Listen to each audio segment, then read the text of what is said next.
ഇത് ക്ലിപ്പ് കള്ളന്മാരുടെ കാലം. ക്ലിപ്പ് കട്ടുമുറിച്ച് ഫിത്ന പരത്താൻ ഒരു സംഘം ആളുകൾ സോഷ്യൽ മീഡിയയിൽ പ്രവർത്തിക്കുന്നതായാണ് സൂചന. സുന്നി പ്രഭാഷകരുടെ പ്രസംഗങ്ങൾ തിരഞ്ഞുപിടിച്ച് കട്ട് ചെയ്ത് സോഷ്യൽ മീഡിയയിൽ പോസ്റ്റ് ചെയ്ത് തെറ്റിദ്ധാരണ പരത്തുകയാണ് ഇത്തരക്കാർ ചെയ്യുന്നത്. ചേളാരി വഹാബി മുക്കൂട്ടുമുന്നണി ലോബിയാണ് ഇത്തരത്തിൽ കള്ളക്ലിപ്പുകൾ പ്രചരിപ്പിക്കാൻ ചുക്കാൻ പിടിക്കുന്നത്. കാന്തപുരം ഉസ്താദിന്റെ പ്രഭാഷണങ്ങൾ കട്ടുമുറിച്ച് ഖുതുബ മലയാളത്തിൽ വേണമെന്ന് പ്രചരിപ്പിച്ചതും ഇതിന്റെ ഭാഗമായിരുന്നു. കള്ളുകുടിയെക്കുറിച്ചുള്ള ത്വാഹിർ സഖാഫി മഞ്ചേരിയുടെ പ്രഭാഷണം ഒരു വർഷത്തോളമായി ഇത്തരത്തിൽ സോഷ്യൽ മീഡിയയിൽ പ്രചരിപ്പിക്കുകയാണ്. ത്വാഹിർ സഖാഫിയുടെ പ്രസംഗത്തിന്റെ പകുതി മുറിച്ചപ്പോൾ കള്ള് കുടിക്കണം എന്ന് നിർബന്ധിക്കുന്ന ക്ലിപ്പായി മാറി.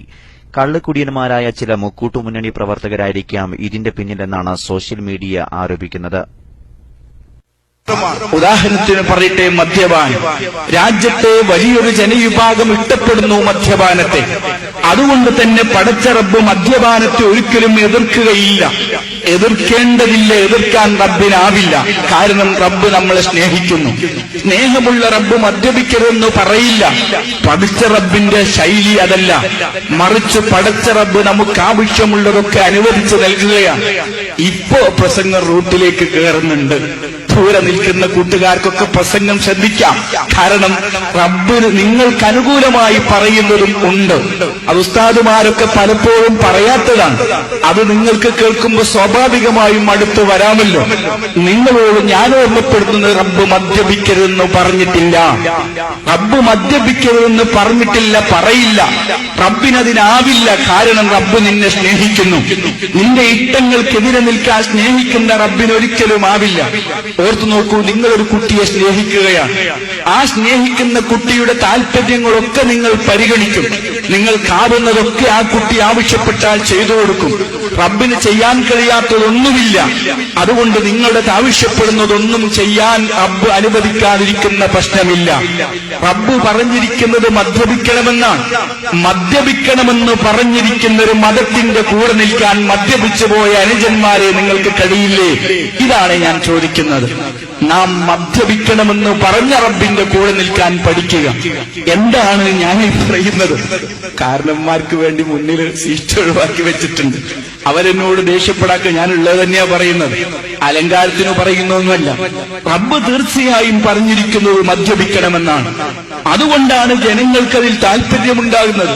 ജനങ്ങൾക്ക് താല്പര്യമുള്ള ഒരു വിഷയത്തെ എതിർക്കാൻ റബ്ബ് ഒരിക്കലും വരില്ല. ഇത് കേൾക്കുന്ന ഏതൊരാൾക്കും കള്ളു കുടിക്കാൻ സഖാഫി സർട്ടിഫിക്കറ്റ് നൽകിയെന്ന് തോന്നിയേക്കാം. എന്നാൽ ആ സർട്ടിഫിക്കറ്റ് ക്ലിപ്പ് കള്ളന്മാർക്ക് മാത്രം. 2 വർഷം മുമ്പ് കോടമ്പുഴ ദേവാ കോളേജിൽ വെച്ച് ലഹരിയുടെ പിടിയിലമർന്ന യുവാക്കളോട് എന്ന വിഷയത്തിൽ നടത്തിയ പ്രഭാഷണമാണ് കള്ളുകുടിക്കായി മുക്കൂട്ടുമുന്നണി ദുരുപയോഗം ചെയ്തത്. ക്ലിപ്പ് കള്ളന്മാർ കട്ട പ്രസംഗത്തിന്റെ ബാക്കി ഭാഗം കേൾക്കാം. പടച്ച റബ്ബ് നമ്മോട് എന്തേ ആവശ്യപ്പെട്ടിട്ടുള്ളൂ? മോനെ, നീ കുടിക്കണമെന്നാണ് റബ്ബിന്റെ ഭാഷ. നീ കുടിക്കണമെന്നാണ് റബ്ബിന്റെ ഭാഷ. ഞാൻ എന്റെ കൂട്ടുകാരോട് പറയുന്ന, ഒരിക്കലും കുടിക്കരുതെന്ന് അല്ലാഹു പറഞ്ഞിട്ടില്ല, പറയില്ല. മറിച്ച് റബ്ബ് ഒന്നേ ആവശ്യപ്പെട്ടിട്ടുള്ളൂ. അല്ലാഹു പറഞ്ഞിരിക്കുന്നത്, മോനെ, ഇപ്പോൾ നിനക്ക് പ്രായമായിട്ടില്ല, നിനക്ക് ആരോഗ്യമുറച്ചിട്ടില്ല, നിന്റെ ആമാശയം ക്ലിയറായി വർക്ക് ചെയ്യാൻ തുടങ്ങിയിട്ടില്ല, ദഹനശേഷി ക്ലിയറായി വന്നിട്ടില്ല. അതുകൊണ്ട് അല്പം ക്ഷമിക്കുക. ഇപ്പോൾ ഇവിടെ വെച്ച് നീ കുടിച്ചാൽ ഒരു തവണ ആൽക്കഹോൾ ഉപയോഗിക്കുമ്പോൾ 1500 തിരിച്ചറിവിന്റെ സെല്ലാണ് നിനക്ക് നഷ്ടപ്പെടുന്നത്. ഒരൊറ്റ തവണ മദ്യപിക്കുമ്പോ 1500 തിരിച്ചറിവിന്റെ സെല്ല് നിനക്ക് നഷ്ടപ്പെട്ടുകൊണ്ടിരിക്കുന്നു. ലോകരാഷ്ട്രത്തിൽ ഒരിടത്തും ഇതുവരെ മരുന്നു കണ്ടെത്താത്ത ഭീകരമായ 3 രോഗങ്ങൾ മദ്യം വഴി മാത്രം നിന്റെ ശരീരത്തിലേക്ക് കടന്നു വരുന്നു. 36 രോഗങ്ങൾക്ക് ഉപകാരണമാണ് മദ്യം. 57 രോഗങ്ങൾക്ക് മരുന്ന് ഉപകരിക്കില്ല, അഫക്ട് ചെയ്യില്ല മദ്യപാനിക്ക്. ക്യാൻസറിലെ 74% മദ്യം സ്പോൺസർ ചെയ്യുന്നതാണ്. ആക്സിഡന്റിൽ 86% മദ്യം വക വരുന്നതാണ്. രാജ്യത്ത് നടക്കുന്ന കുടുംബ കലഹങ്ങളിൽ 90% മദ്യത്തിന്റെ വകയാണ്. നമ്മുടെ രാജ്യത്ത് നടക്കുന്ന വലിയ വലിയ ആക്രമണങ്ങളിൽ പ്രധാന വില്ലൻ മദ്യമാണ്. രാജ്യത്തുണ്ടാകുന്ന ജയിൽ പുള്ളികളിൽ മഹാഭൂരിപക്ഷവും മദ്യം വഴി വന്നവരാണ്. രാജ്യത്ത് നടക്കുന്ന കൊലയാളികളിലെ ഭൂരിപക്ഷം മദ്യപാനികളാണ്. നമ്മുടെ രാജ്യത്തുണ്ടാകുന്ന വലിയ ആത്മഹത്യകളിൽ പ്രധാന പങ്കാളിത്തം മദ്യത്തിന്റേതാണ്. അതുകൊണ്ട് ഇപ്പോൾ മദ്യപിച്ചുകൂടാ, ഒരല്പസമയം കാത്തിരിക്കുക.